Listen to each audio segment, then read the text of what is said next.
Welcome to Yumi Connections. This is my first joint episode or segment with a friend of mine, a really, really dear friend, a mentor. As I said earlier, I would like to share with you friends and mentors who have poured into my life. This is Edward L. Fairley. He is the creator, the owner, the visionary who initiated No Love Inc.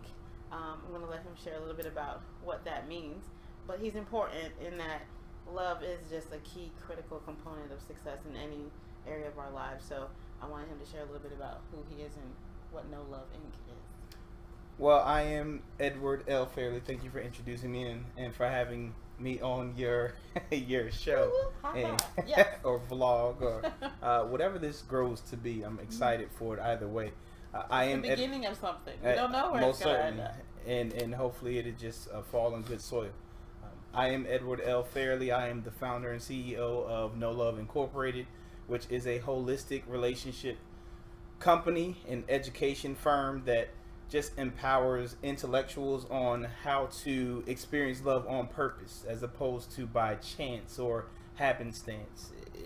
It empowers individuals so that they can end up coaching or counseling themselves through their relationship experiences or even issues. So that's what No Love is about, is just empowering people so that they can experience love on purpose. So many do it by chance, and if you're doing it by chance, it cannot be consistent, and you can easily lose it. But if you understand what's going on, you can experience it all the time. And that's really key about what you said, is that he did not use relationships in the term of romantic relationships, and that's pretty important. So, could you give us a little bit of detail of why you kind of didn't, let it go toward the romantic love? Well, because it all goes together. I mean, relationships are, in general, they go together, whether it leads to romantic or just a friendship or even, in our case, family. Yes! It's just something that, if it's done correctly, it can be, no matter what the platform or the situation or the setup, it just works. It does just work, okay? This works. And sometimes we are yin and yang, and sometimes we are up and down, and sometimes I don't get why he doesn't smile. I have a lot of energy. He has some. But he's potent when it comes to really being clear about what you're trying to say. So what I wanted to talk about is, I'm going to use myself. One of the areas that I've really always had an issue with is in being transparent, I would say. And that translates into the buzzword authentic. Authentic is a huge thing these days. Everybody likes to, can we just keep it real? And we're in Yumi Connections, we're always talking about interpersonal relationships as relates to career and professional and personal development. Well, keeping it real has two connotations and two sides to that. What does keeping it real mean to you? To me, keeping it real means, can I just be myself unedited all the time and just people accept me for who I am? Well, as an employer, sorry, I'm not paying you to be yourself all day, just unedited, unfiltered, and just being. So, what does that mean to you? Typically, when people have to introduce a title or a phrase or what have you, it's to hide an actual issue that they have with themselves. Just to say I'm keeping it real is more than likely someone saying I don't want to take the time to evolve into a better person, as opposed to being authentic, where you are being true to yourself and unapologetically being true to yourself, but not disrespecting someone in the process. So being authentic, that just means that you love who you are and you are okay with that, but you can still respect other people's views in the process and even treat them with respect in that interaction. And being authentic doesn't mean that you have to prove yourself more valuable than someone else, right? So, for example, in the workplace, when I'm coaching, and I find people who are trying to help me to understand, why can't my boss just accept the fact that this is how I communicate and meet me where I am as I accept them? Well, in some cases, you don't have the liberty of kind of expecting someone else to accept you the way you are. You're in a situation where you're expected to adapt, right? Sometimes adapting can be perceived as selling out. I've navigated my career, I've adapted. I've been a chameleon, like, in some ways, because I've done everything, right? So I've done sales, and I've done community engagement, and I've done management, and I've done media, and all of those different careers require a different side of myself. That's not necessarily selling out, but it can sometimes come across as schizophrenia. Which one are you today? But explain to me what you feel about adapting and keeping it real, or being true to yourself.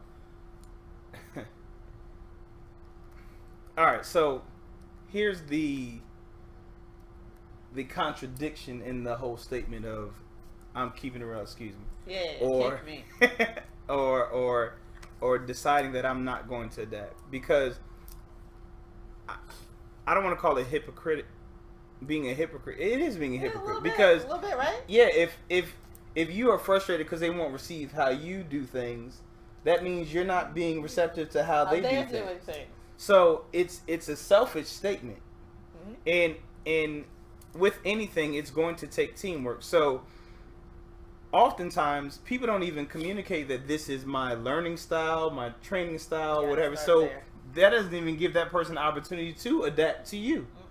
Mm-hmm. And also, if you don't take the time to learn their style, you cannot respond to them so that you two can work together effectively. So if it takes for you two to work together, you have to, for one, learn that person so that you can provide them with what they need, so that you two can successfully get to where you need to go. And when you do provide them with what they need, they'll be more receptive to giving you what you need. Right. And so that's when it'll work together. It's about who's first. I think sometimes, and again, that's a great statement. About who's first. Nobody wants to be first. Nobody wants to be the first to acquiesce and say, how do you learn?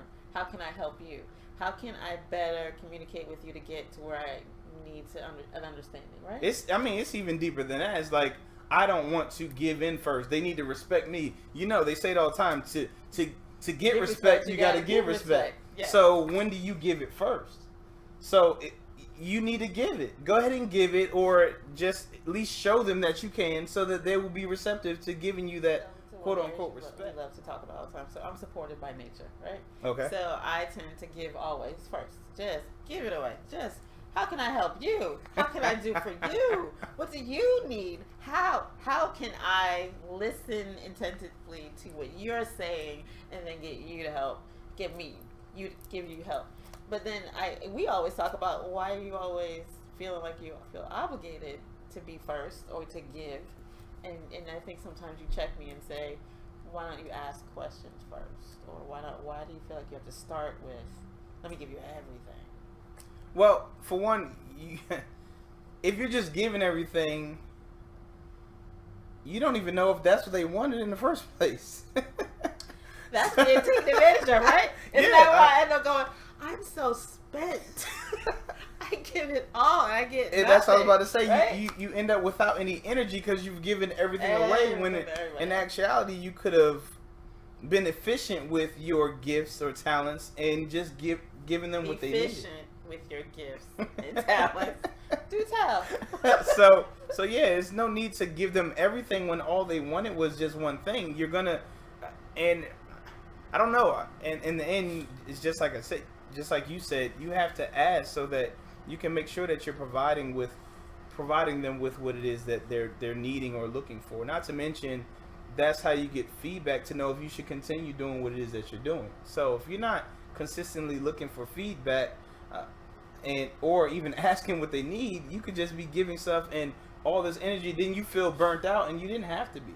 And so no love has a game component, and I want to piggyback on this statement of, you could just be giving and feel spent and not even knowing that the other person hasn't gotten what they were looking for because you're so busy giving. That's exactly right. So in a relationship, let's just start with interpersonal relationship, so no romantic relationship. How do you know when to pull back? How do you is it that feeling of feeling spent and not feeling like the other person's giving? No, not at all. I think with anything, there should be an end game. So if you're not getting what you wanted out of the deal, then you should end game. so I mean, if you're not stop. If you're not getting what you want out of the game, then you should end game. So I mean, and it's deeper than the way it sounds, because clearly you're working for a paycheck, or you're working on a project to get to a specific point. Right. So if you don't feel the progress, then it's time to inspect what you expect. Inspect, yes. And I do believe very significantly in try to align and reflect on when you're getting that frustration at work, where they're not affirming me. I'm not getting satisfaction out of my job. I'm not getting recognition. Or what are the other things that are driving you to do what you do really well? Then you need to step back and reflect, right? So step back and reflect. What do I need to be fulfilled? What do I need? And did I ask the right questions of the person I work for to see if they can give me some of this? And I think what we're afraid sometimes, though, is that vulnerability that comes with opening it up. Well, you're definitely afraid of vulnerability, but one thing that you said that's actually dangerous is to seek fulfillment outside of yourself. So if you are doing things to get a kudos or to get some kind of recognition, you're doing the wrong thing. You're doing the wrong thing, because you can, even once they give you that for the fulfillment, now you're putting yourself in a predicament where you're really trying to do everything to get that again, because you need an outside source to give you your validation when you should already have it. You did, first of all, you didn't even get you got the job because you seemed valid. All right, so exactly, independent package. Exactly, you came to the table seeming like you could handle the weight of this relationship. So that's your validation, and ultimately the truth is always going to come to light. So if you're doing the work and you're not getting the kudos, and I stress this to people all the time, because I do, of course, outside of relationships, I do with business. So I teach people, and I stress, you should work on being missed, not recognized. I agree. So in your absence, that's when all the truth will automatically show itself, and your appreciation will be shown there. And then when you come back, you'll realize, and you'll start to ask a lot of questions. Exactly. We missed you. Exactly. So it's when you leave and no one noticed that you need to be concerned. And when I mean no one noticed, I really mean no one brings it up, or how was your vacation, or you were gone. Because if you come back and no one even brings it up, they were glad you were gone. I'm just. I was talking about this in one of the other videos. Is sometimes once you've done the appropriate investment in strategic partnerships and relationships and stuff, and then a crisis comes up or something comes up, like you're saying, your value has already been stated. Sometimes you could just sit and let some situations play out with people's already existing understanding of how and who you are, and let the truth come to the surface, and then deal with that. Like, you don't have to constantly react emotionally to everything that happens. Like, you're supposed to be. You come to the table fully equipped with everything you need to succeed, and you don't always have to prove that. No, don't constantly have to run around proving I'm great. I get on because I mentor children, and I get on them because their parents sometimes parents tell you stuff that's just not true, and I'll tell them, not true or not right or what have you, and with that they get so frustrated. And this is for people in general. We oftentimes have to hear you're right, and I don't understand that. You can't just be right for yourself and be okay with it. Like, we have to, and that's typically where arguments come from, because we're speaking to hear you say you're right, as opposed to just knowing you're right. I'm like, okay, if I tell you 4 + 4 is 9, you're gonna sit here and argue with me to make? I already know. I get to the point where I'm like, okay, I realize I'm dealing with cement, not necessarily good soil, and I cannot allow anything to grow with this. It's still going. So I don't really waste my time and energy on stuff. I share if you receive it, great. If you don't, I move on. 4 plus 4 is 8. And so this is how the argument should go. No, 4 plus 4 is 9. No, it's 8. No, it's 9. No, look. 4 and 4. 1, 2, 3, 4, 5, 6, 7, 8. It's 8. 9. It is 9. Why are we having this conversation? Where are you? How do you? Why What are kind we of having logic? Now, that's the irony in that. Oftentimes, people try to fight logic with emotion, emotion with logic. You're right. And- It's 8. So truth is truth, no matter how you slice it. When you get to the point where you're at peace with truth, which and it again goes back to your authentic self, you can walk around and be okay with people not agreeing with you or not giving you recognition and all that stuff like that. And I'm not saying don't be into something that is fulfilling. Right. I'm saying don't be into something that you're looking for someone to make you feel fulfilled because they say good job. I agree, and I say let's go back to the authentic and fulfilling. It's absolutely true that your fulfillment comes from your self-love and self-acceptance, and the fact that you've chosen to do whatever it is that you're engaged in, and that you do it well, right? Yeah, so if you most give certainly. 100% to something, regardless of the outcome, you can walk away with a sense of fulfillment that you left everything you had at the table. I mean, like I stated in the beginning, when we sign up for whatever that is, there's an end game. There should be an end. So the end and the fact that you all made it and you contributed to that, that is or should be your fulfillment. I agree. I think I've learned over the years that looking for affirmation in people is not necessarily as satisfying as looking for affirmation in knowing that you've done the best you can with the talent that you have, and can walk away from that job at the end of the day satisfied that you did that. Not to mention that gives too much power to the people. And I mean that in the sense of, if you look at someone with that high of esteem, that person can manipulate you to do anything that they want, knowing that they're seeking or you are seeking their approval. And you don't want to get into a predicament where you would end up potentially doing something unethical or anything like that because you're seeking the approval of someone else. But by being authentic in that way, of staying true to yourself and committing to the process of the job from a self-driven motivation, you do remove the power of the other from driving you to an emotional uncertainty. Oh yeah, most certainly. Right? And I know because we've talked about it often how I can have a moment at work and be like, I don't understand why do people and you're like, why were you expecting exactly to that's have exactly right that answer or respond that way? Why weren't you just doing what you felt was right? And I'm like, what? There are people that's involved, and I have to, it's so dangerous how our minds will create something because we already imagine the outcome of what we were going to say or do, and when that does not align, we are distraught. So expectations are great for yourself. Expectations are detrimental from other people.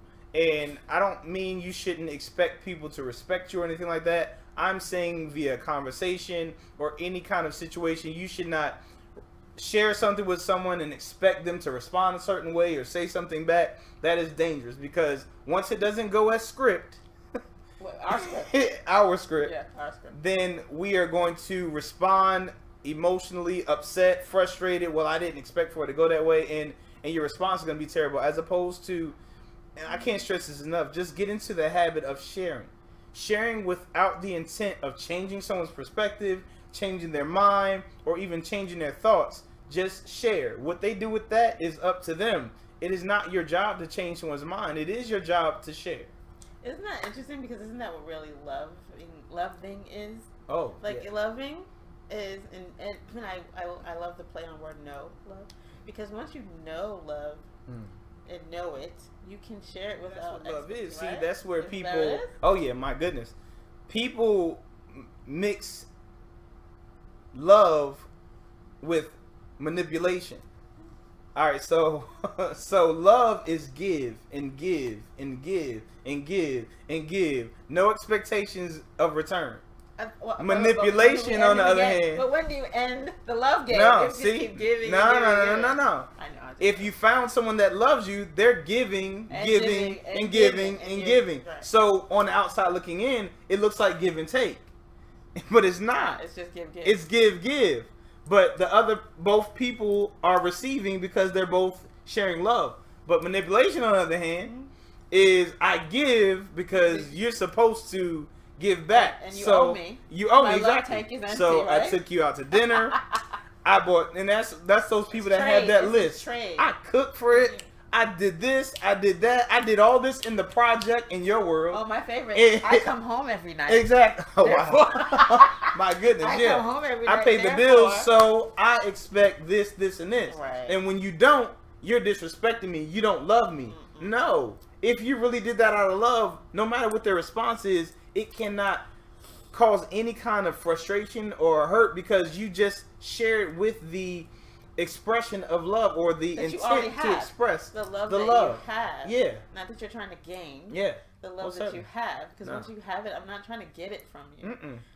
I appreciate the expression from you. That's right. But if I really love you, like I think we had gone through something recently where, I felt like I was going to be judged if I shared something with you. And we, something very personal. And you were like, but I love you. So how you act in a situation is not going to make that change. Exactly. And I went, what? Like, what? I don't have to earn it? Like, and I know that sounds crazy because that's fundamentally, that's, of course, in an enlightened mind, we should all know. But let's be serious. When you're a child, you get punished for things that you don't do appropriate. So you feel when you're in school, like our social environment training says if you do something bad, you're going to be punished or there's consequences, which may mean distance from the person that you are trying to get affection from. So I just say that to say that when we were sharing that experience, and I walked away going, now that's love from that agape or that it's not earned. It's not an exchange. Yeah, it's not manipulation. No. I said I love you because you're my friend. You're in my life. I want you in my life. You can fail, but that doesn't make you a failure. That's exactly right. That's right. And oftentimes people, that's another thing. That's another thing that causes arguments. You can be speaking about a specific instance in a specific situation or subject where they were not successful in that, and they just adopt that as that's their entire character. And it's like, where did that come from? No, here, this is where you have opportunity for growth. And this is what I'm pointing out to you. And I would like to help you here. I'm not saying that this is your entire being. This is who you are. But if you get caught up in you thinking that that's what I mean, we can't even fix this. Yeah, let me tell you what's real funny about Eddie. You can get caught up in your emotions while he's telling you this, and he's going to just... When you're done, I'll still be sitting here, and we're still going to have to deal with this. It's funny that you say that because that bothers me. I was talking to my oldest son about that because he had a breakup with his girlfriend. He's only 18. And the first of many. he had a breakup with his girlfriend, and I was like, so what are you going to do about it? And because he really, really liked her. He said, well, I'm just going to keep busy. Okay? You're going to keep busy. But that's no different from drinking or getting high or doing whatever to escape the situation. But once the high or drunkenness or whatever goes away, you're still at this place. You have to deal with it. So I mean, you can be busy. You can do whatever you want. That's why I sit and I listen. I'm like, okay, go through your little emotional roller coaster. You still have the problem.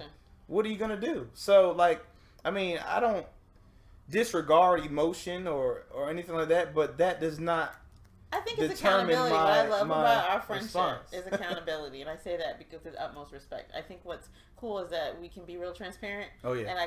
And we both can share things, and then okay, so you're the mentor in this relationship. No, you give too. You give. But you say to me, like, even in that situation, you were like, so you have 18 different options.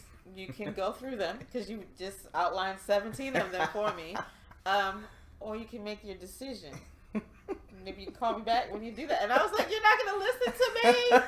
Kind of go through it. And he's like, no, I'm not going to listen to it because I don't need to because you're going to go through it anyway. Yeah, exactly. But make the decision. And one thing I can say, again, it's about knowing yourself and knowing love will allow you to make a decision even if it's hard, and know that exactly right. you can recover. Like, it's not, love doesn't leave you alone. That's good. Do you know what I'm saying? Yeah. Like, when you love yourself or you have love in your life, whether you succeed or fail, you're never going to be truly alone. Yeah. Which is the greatest fear that we all have, right? The fear is that I'm going to be abandoned, I'm going to be rejected, I'm going to be left alone, I'm going to, if I do, so but knowing love, right, is that knowing that I'm always. The funny thing with that whole thought process is, if you wait till later to do it, the same pain that would have came right now is going to come later. It's true. Or the worst has already happened. Like, I have people that are dating, they're scared to approach the person or whatever that We're not going to talk about dating. And they're like, well, what if I get that, like, well, what if he rejects me, or what if she rejects me? Then guess what? You're where you are right now. No, I'm just rejected. No, not even that. You're where you are right now. Your worst has already happened. It's now. You're already and alone. You're comfortable right now. You're already right. So you're already alone. Exactly. You're not dating. You get in a situation where you like someone. You don't want to tell them you like them because you don't want them to reject you. But you're already not dating. Exactly. So you'll be right back there. You'll be like, oh, it's just another day. Exactly. So you already know what the worst is. You already know what the worst is. That was a great aha moment for me because I've had it several times. It's not just a one-shot deal. You got to do that over and over again. So you get it. You're like, I don't want to be vulnerable. And you're like, if you are and you're rejected, you're right back here. We're still friends. Yeah. What's the problem? Because there's this part of you that doesn't want. We've done the work to get into this relationship, and you don't want to do the work to get into the next relationship, right? Because, and I joke him all the time because he has 3 friends, maybe 7 now. I'm not sure, but friend is a word that is valuable, right? So, but friend, but here's the other thing I learned from our exchanges all the time is, no, you don't want to be intimate with everyone. No. Right? Then how am I special? If everybody's your friend, how am I special when you call me friend? I don't get that. You are special. I promise you, my wife is not okay with me calling everybody my wife. That's true. So and she's a good woman. It makes her special that she's my wife. Yeah. So it should be special for that to be your friend or whatever. In your case, family. So like that. No, I don't play with that word. You don't, but I'm going back to that because you risk losing what you already have. The idea of sharing some information to get rejected, and then you realize you're right back where you are. But the same thing is true in that you don't want to invest in the next relationship. Like, you feel like this one, I have these 4 or 5 around me. This new person, we'll go with dating. You got this new person coming into the picture. You got all these people that you've invested in and you're comfortable with, and then you're afraid to invest in this one because that one might reject you. Well, where do you think that's coming from? Well, for women, well, maybe me, but the one, right? So we grew up with Cinderella, right? And of course, life is not a movie. It doesn't last 90 minutes. No. It doesn't. Prince Charming doesn't waltz in with a suit and a slipper. It doesn't happen that way. So it's that crash between expectation and reality that we don't want to admit that we have a fantasy. Number one, because that's part of the rejection part. If I think he's gonna just waltz in and he's gonna wear the suit and smell good and say hi and he's gonna whisk me off into happily ever after, and he doesn't, and he comes home and he's I don't know, he doesn't iron his shirt before he goes out, something crazy. He eats broccoli. I don't know. He does things that I don't like. Then I'm like, well, he's ruining the dream. He must not be the one. It's ridiculous how we wrap ourselves around a pole, around things that really don't matter, when love allows for inconsistencies. Love allows for mistakes. Love allows for humanity to be human, for the process to, and I think this is one thing he's really good at telling me, is be patient, right? Because love takes time. Oh. True love Yeah, takes time. most certainly. Oh yeah, most certainly. And In all relationships. exactly right. You're exactly right. And it's that was a sigh. yeah, it's just expectations are typically visual, and love is not that. It's so not that. What do you mean by expectations of visual? Like you said, he's gonna look good. Yes, think about what you said. Everything that you Cinderella, you saw that movie. Yes, it's all up in and here. you adopted that as yours, Yes. and that's not even you. And if you got it, you probably be sick to your stomach. That's the thing about it, and that's what. You know what? Because that's when we say he's too good to be true. Well, I mean, he can't be real. Then we're worse. We're worse because we go, well, I can't be open with him because he's too. Or good. you don't think you can live up to that, I but can't live up to that yet. that's why in the beginning process with me, it's always about falling in love with yourself. Unfortunately, many people don't even know their self. So even when they're out searching for love, they don't know what that love looks like because they don't even know what it looks like for them. That's true. So if you haven't even taken the time to understand what you love, even when you receive or experience that love, or you're out dating, you're dating blindly. Because if you don't know what you should be looking for, how can you ever find it? That makes absolutely no sense to me. But you also don't subscribe to making lists, do you? No, I don't subscribe to making physical lists. Okay. Lists that are based off of physicalities. But morals, values, and character, Yes. that should be on your list. You should have standards. You know, Everybody should yeah, have most standards. certainly. Well, standard, but you have to define those standards. So that's what we call the non-negotiable list. Mm-hmm. You know me, I call the non-negotiable list. In the No Loving community, there is a list that we all should have subconsciously, or that we have internally that we've decided. It's called our non-negotiable list. Most certainly. And our non-negotiable list should always be compared and contrasted against our experience, so that we can kind of determine whether we're moving into something that is going to meet our expectations and our bare minimum of what we feel is good for us. But you don't have to tell everybody that. It's just internal. No, you shouldn't. Not. You shouldn't. You should never tell anyone that. And Never. the reason for that is because until after you that get allows. afterwards. You No, tell them? not even that. You No. don't tell them that either. No, not at all. Because. Oh. So let's analyze this. We're Yes, dating, we're okay? dating. Okay. I have my list. And I have my list. I share my list. Then Whether I become your list. whether you like me or not. or whether you're a good person or bad person, you are going to try your best to live up to that list. You are going to become an actor.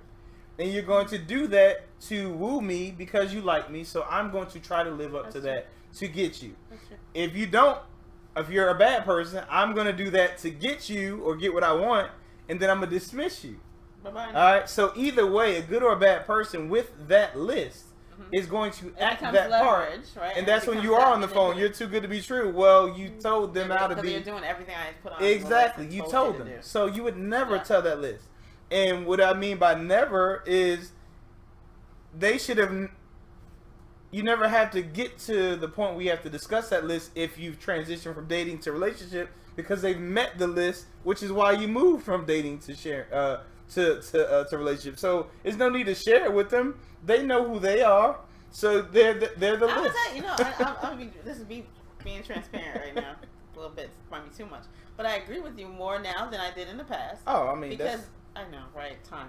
Yeah, exactly. But I no longer have the net out, right? So I no longer feel like that first couple of conversations. Oh yeah. Is about interviewing them and assessing and just being. This is who I am. Take it or leave it. Exactly. You know, if I enjoy your company, I enjoy it. If I don't, I don't. That's cool. We can move on, and allowing it to evolve because I'm coming from a place that I like me. I genuinely like this person. Is pretty cool. Exactly. And so if you don't like that person. That's And, all right. and that's why you need to fall in love with yourself. The reason why is because falling in love with yourself does several things. One, if you're always your authentic self, you are going to repel those who are not interested in your authentic self, and you are going to... Right, and you don't have to be the actor, right? So, so you no longer have to worry about, I did all the things they told me that they liked in that first 6 months, so now I have to... Like, I don't know, Steve Harvey book, right? So, whatever you did to get them, you have to do to keep them. Yeah. Right? So, all right, so if you're authentic, if you are your authentic self, that takes no work. You don't have to do what you did to get them because you were you to get them. Yes. So, not to mention, if you act like someone else to get them, there's several issues with that. One, you have low self-esteem and you don't like yourself. So you feel you have to act a certain way to get someone. So you change who you are because you already know in your mind that I'm not worthy of this person to get them. Then you have to work hard to maintain the act. And when they fall in love with the act, you still don't experience love because they didn't fall in love with you. So if I act like the Training Day Denzel and I win you over, but I'm really the Remember the Titans Denzel. So now I'm struggling. I'm fighting. I want you the really thug, love. the nice guy. Yeah, you love this person, but you still Don't have love not me. found love.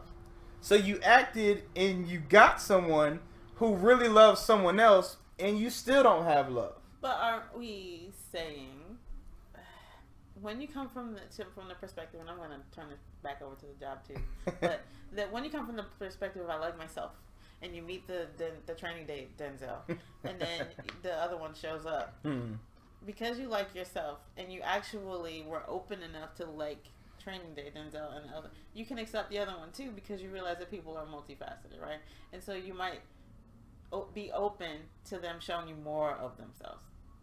Or are they being disingenuous by being Training Day? are. Right? They are. And then you should end game. Most certainly. Because timeout, technical. Exactly. Why are we... And that's why you go from you're too good to be true to what in the world did I get myself into?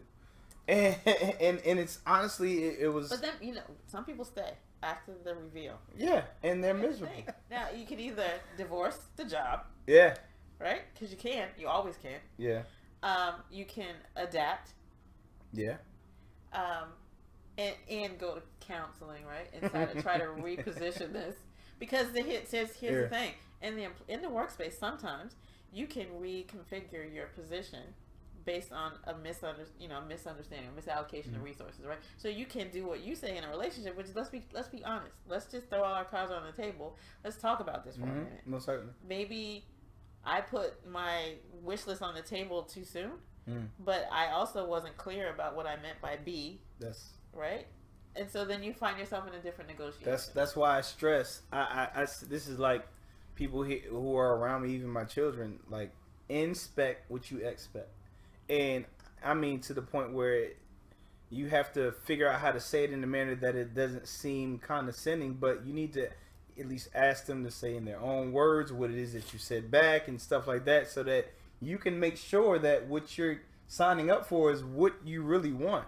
Because people sign up for things and they have in their mind, especially at the altar, their I do's mean something totally different from one another. And soon as they get together, they think that the picture in their mind is going to come to life, and it's not, because they didn't inspect what they expect. And as far as the dating is concerned, and whether it be job or that, what I do have to help people understand is oftentimes too, you have to make sure that you don't miss out on the lesson and the growth that came with the situation. There's so much growth that comes from the failed relationship that will prevent you, if you learn the lesson, from bringing that to your next relationship. I think all relationships have a nugget of truth in them, that if you would fall in love with yourself, not be afraid to sit with yourself and unpack it. Because again, if you love yourself, if we're talking about love, it wasn't a failure. Yeah, exactly. Not to mention, I mean, if you start to see the growth in the failure, you will be excited about the dating process, whether it be through jobs or what have you, because what you're gaining from it, whatever you work on is working on you. If you go to the gym, you work on those weights, you're not breaking down the weights. The same.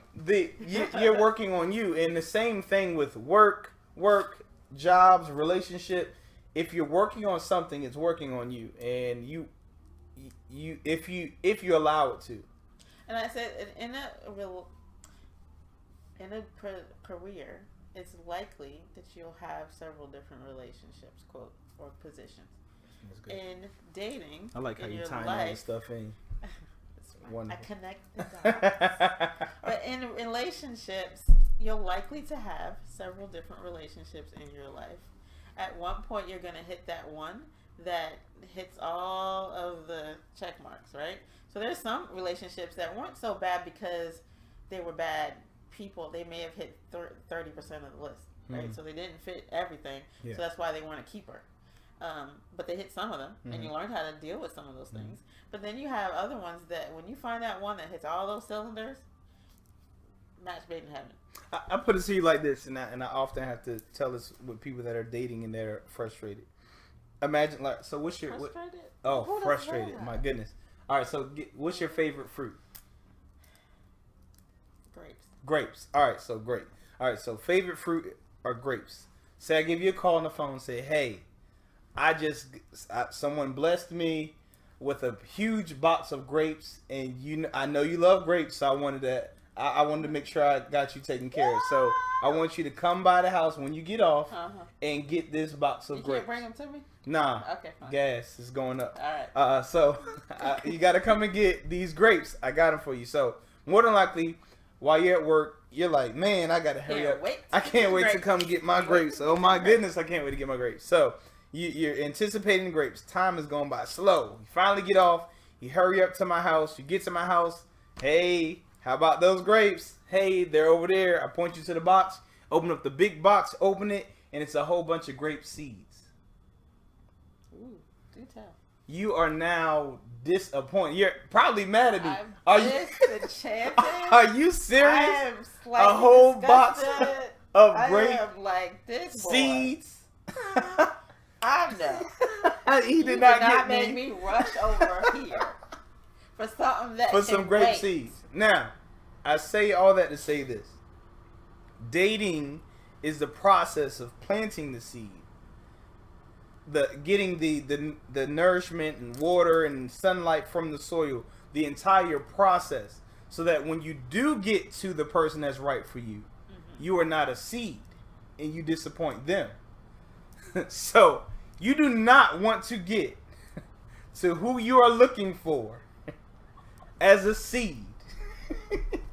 You want to be the entire grape, or the entire watermelon, or the entire apple, or the entire mango. Just ready to be exactly. When you get to the person, because if you are still developing as who you are, because you don't know who you are as a seed, you are not going to be who you were created to be for the person that is for you. So it is imperative that you go through the dating process, or increase your resume through different jobs, so that you can get the skills. Because it's qualifications. Most certainly. It's experience, exactly. It's qualifications, exactly. and it's wisdom. And that is commensurate with your salary, commensurate with your position. Yeah. Because that's and why you grow. And with your relationships, it's why you grow. It's why you don't get married at 12. That's good. That's right? good. Yeah. It's why you wait to a certain position in your life to consider that type of match. Because even once that match starts, and we'll talk about that another time, but that isn't another seed in and of itself, because that relationship grows, matures, changes over time. But at the root of it is a full developed person. Most certainly. And I think that's what where we're trying to get to is knowing love. I can't. But anyway, knowing love. Where's the website? No love. No, you can go. You can meet me anywhere. That's No Love Inc. If you Google put No Love Inc., A-N-O-W, it'll take you to my Facebook. It'll take you to Instagram. It'll take you to the website. No Love Inc. No Love Community. He's on Facebook again. You name it. He's on you Twitter. Name it. He's on Instagram. He's LinkedIn. on LinkedIn. He's got a lot of YouTube. stuff out there. Yeah, but yes, and we're gonna be on YouTube together. I mean, love is supposed to be spread. Love is supposed to be spread abroad. So yeah. But one of the things that we really wanted to take away is that knowing love starts with knowing yourself and loving yourself. And from the space of that peace that comes from that, you can make real decisions that are clear, that are commensurate with the journey that you're on, and that you don't have to have regrets about. I think that there's always a lot of opportunity that's put in front of you, but when you love yourself, you realize that regardless of whatever step you take, it's never going to be a failure. It's a learning experience. Well, you cannot produce an orange from an apple seed. And what I mean by that is you can't produce what's not inside of you. So if you don't have love in you first, you can't give love. Not to mention, oftentimes people can't experience love because they don't have love in them. So if you don't believe that someone can, or if you can't love someone unconditionally, you don't believe for yourself that you can be loved unconditionally. So even if it's happening to you, you will reject it as it not being truth because you haven't done it yet yourself. So that's why it's actually important for you to be the first to share the respect. Because when we do stuff, we believe that we can do. Oftentimes our parents, our coaches, or what have you, those who don't support us, they're thinking about what they can't do, which in turn they say you can't do it. So they don't support you. They're speaking about their ability. They're projecting on you what they believe about themselves. Exactly. So when they do it themselves, they in turn can believe that it can be done. So the same thing with relationships, whether it be respect, unconditional love, you can't get that back until you do it first because you don't even believe it's possible. So I agree. And that is the foundation for the next conversation, which is going to be about you can't give what you don't have. All right. Great. Amen. Yeah. Amen again. It's been good. Woo! That's what we do. We connect the dots. Because you and me are connecting around knowing love. Thanks. All right. See you soon. It's been nice. Hilarious.